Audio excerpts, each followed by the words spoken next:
ಇನ್ನು ಮಹಾರಾಷ್ಟ್ರದ ಭಾಗದಲ್ಲಿ ಉತ್ತಮ ಮಳೆ ಆಗ್ತಾ ಇದೆ. ಉತ್ತರ ಕರ್ನಾಟಕದ ಜೀವನದಿ ಕೃಷ್ಣೆಯ ಆರ್ಭಟವು ಕೂಡ ಹೆಚ್ಚಾಗಿದೆ. ಆಲಮಟ್ಟಿ ಜಲಾಶಯ ಸಂಪೂರ್ಣ ಭರ್ತಿಯಾಗಿದೆ.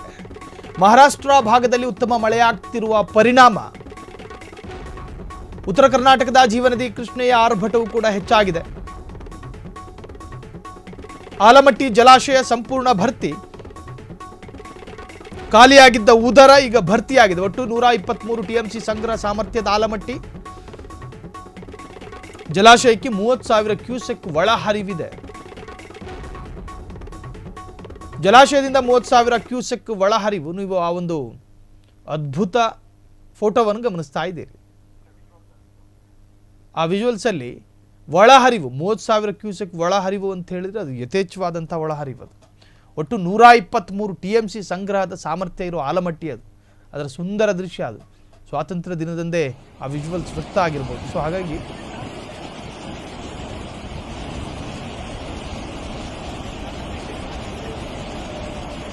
ಜಲಾಶಯದಿಂದ 30,000 ಕ್ಯೂಸೆಕ್ ಹೊರಹರಿವಿದೆಯಂತೆ.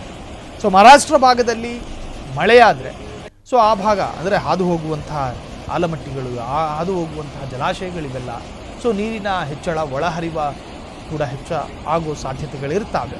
ಸೊ ಆಲಮಟ್ಟಿ ಭರ್ತಿ ರೈತರಲ್ಲಿ ಮನೆ ಮಾಡಿದ ಸಂಭ್ರಮ. ಅದಕ್ಕಿಂತ ಹೆಚ್ಚಾದರೆ ವಿಪರೀತ ಅಂತ ಅನಿಸ್ಬಿಡುತ್ತೆ. ಸೊ ರೈತರಿಗೂ ಕೂಡ ಆತಂಕ, ಗೊಂದಲ, ಸಂಕಷ್ಟಗಳು ಉಂಟಾಗಬಹುದು. ಆದರೆ ಈ ರೀತಿಯಲ್ಲೇ ಬ್ಯಾಲೆನ್ಸಿಂಗ್ ಆಗಿ ಏನಾದರೂ ಒಳಹರಿವಿದ್ದರೆ ಸೊ ರೈತರಿಗೂ ಕೂಡ ಸುದೀರ್ಘವಾದ ಸಂತಸ ತರಬಹುದು.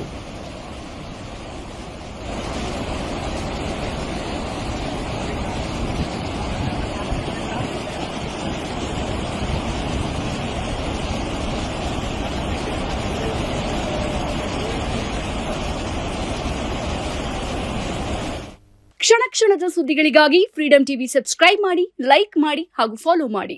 ಹೊಸ ಸುದ್ದಿಗಳ ನೋಟಿಫಿಕೇಶನ್ಗಾಗಿ ಬೆಲ್ ಐಕಾನ್ ಮೇಲೆ ಕ್ಲಿಕ್ ಮಾಡಿ.